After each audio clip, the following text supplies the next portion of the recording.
दशामाता की कहानी। एक समय की बात है। एक ब्राह्मणी थी। उसको दशामाता का इष्ट था।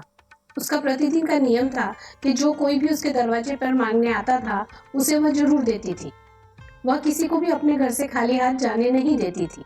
जो आटा मांगता था उसे वो आटा देती थी, जो अन्न मांगता था उसे वो अन्न देती थी। ब्राह्मणी के घर के आंगन में एक पीपल का पेड़ भी था जिसकी वह प्रतिदिन पूजा करती थी। उस समय सतयुग चल रहा था। दशा माता ने विचार करके देखा कि देखूं तो सही है किसके सत पर चलती है।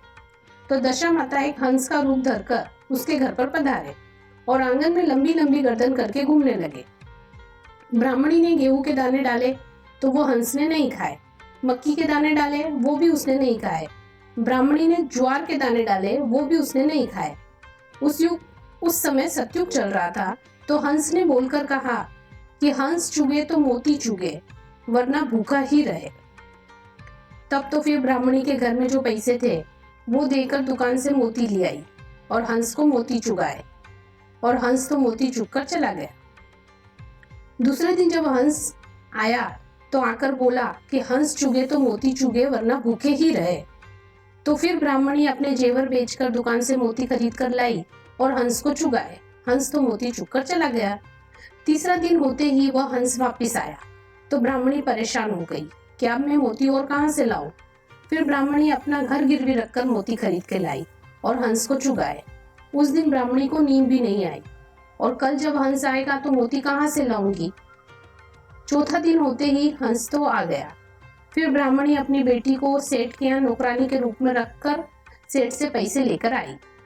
ब्राह्मणी बोलती है कि कल से मैं अपनी बेटी को आपके घर नौकरानी के रूप में भेज दूंगी। फिर ब्राह्मणी उन पैसों से मोती लेकर आई और हंस को चुगाए। रात को ब्राह्मणी सोचती है कैसे मैं अपनी बेटी को नौकरानी के रूप में सेठ के घर भेज दूं। लोग क्या सोचेंगे, हमने अपनी बेटी को ही नौकरानी बना दिया। तो ब्राह्मणी बोलती है कि अपन सवेरा होने से पहले ही यहाँ से चले जाते हैं, अपनी बेटी को नौकरानी नहीं बना सकते। वो लोग अंधेरे में ही निकलने लगे। उस समय पीपल परमेश्वर तो झरने लगे और उसके नीचे गिरे हुए सारे पत्ते बेशकीमती मोती बन गए। तब ब्राह्मण ने कहा कि मेरे पैरों में कुछ चुभ रहा है, जरा दीपक तो लाना, देखते हैं क्या चुभ रहा है। फिर वो क्या देखते हैं कि आंगन में तो मोती ही मोती बिखरे पड़े हैं। ब्राह्मणी ने सारी मोती अवेर कर अपने पास रख लिए और बोली कि बस सुबह होते ही थोड़े मोती देकर सेठ जी के पैसे चुका दूंगी। वो सेठ जी को बोलती है कि आपका ब्याज समेत सब उधार चुका दिया है। दशा माता की कृपा से ब्राह्मणी का सारा दारिद्र्य दूर हो गया और उसके घर आनंद हो गया। सेठ की लड़की ने उस बेशकीमती मोतियों की माला बनवाकर पहन ली। सेठ की लड़की के राजा की लड़की से दोस्ती थी। राजकुमारी ने बोला, ऐसे बेशकीमती और सुंदर मोती तेरे पास कहां से आए। तब सेठ की लड़की बोलती है कि मुझे नहीं पता, या तो मेरे पिताजी लाए हैं। तो राजा सेठ जी को अपने राजमहल में बुलाता है और उससे पूछता है कि तुम ऐसे मोती कहां से लाए। तो वह बताता है कि मेरे पास एक ब्राह्मणी आई थी, 3 दिन तक वह मेरे से मोती लेकर गई और चौथे दिन वापस उसने मुझे ऐसे बेशकीमती मोती दिए।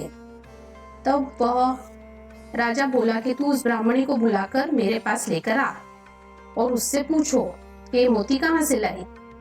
तो ब्राह्मणी ने सारी बात बताई और बोली कि मेरे ऊपर तो पीपल परमेश्वर की कृपा हुई है। राजा अपने सैनिकों को बोलता है कि इसके घर से पीपल का पेड़ ले आओ, ऐसा पेड़ तो राजमहल में होना चाहिए। जब राजा के सिपाही पीपल को खोदने लगे तो पीपल का पेड़ तो नहीं निकला, बल्कि सैनिकों को कांटे चुभने लगे।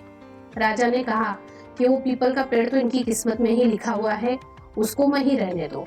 हम भी दशा माता जी से प्रार्थना करते हैं कि जैसे पीपल परमेश्वर उस ब्राह्मणी पे टूटमान हुए वैसे सब पर होए, और जैसी कृपा उन पर करी वैसी सब पर करे।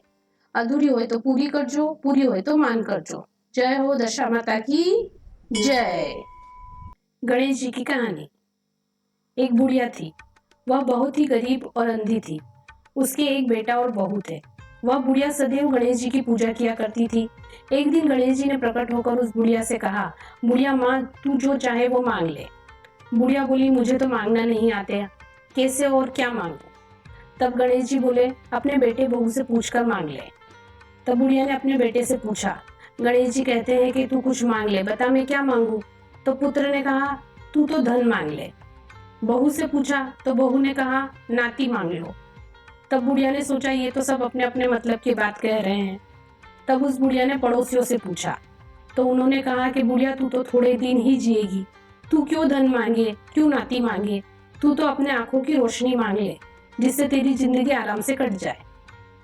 इस पर बुढ़िया बोली कि हे गणेश जी भगवान, यदि आप प्रसन्न हो तो मुझे 9 करोड़ की माया दे, निरोगी काया दे, अमर सुहाग दे, आंखों की रोशनी दे, नाती दे, पोता दे और सब परिवार का सुख दे और अंत में मोक्ष दे। यह सुनकर तब गणेश जी बोले, बुढ़िया माँ तूने तो हमें ठग लिया, फिर भी तूने जो मांगा है वचन के अनुसार तुझे सब मिलेगा। यह कहकर गणेश जी अंतर्ध्यान हो गए। उधर बुढ़िया माँ ने जो कुछ मांगा था उसे सब कुछ मिल गया। हे गणेश जी महाराज, जैसे तुमने उस बुढ़िया माँ को सब कुछ दिया वैसे सबको देना। कहता सुनता हुंकारा भरना, अधूरी हुए तो पूरी कर जो, पूरी हुए तो मान कर जो। जय हो गणपति बाबा की जय।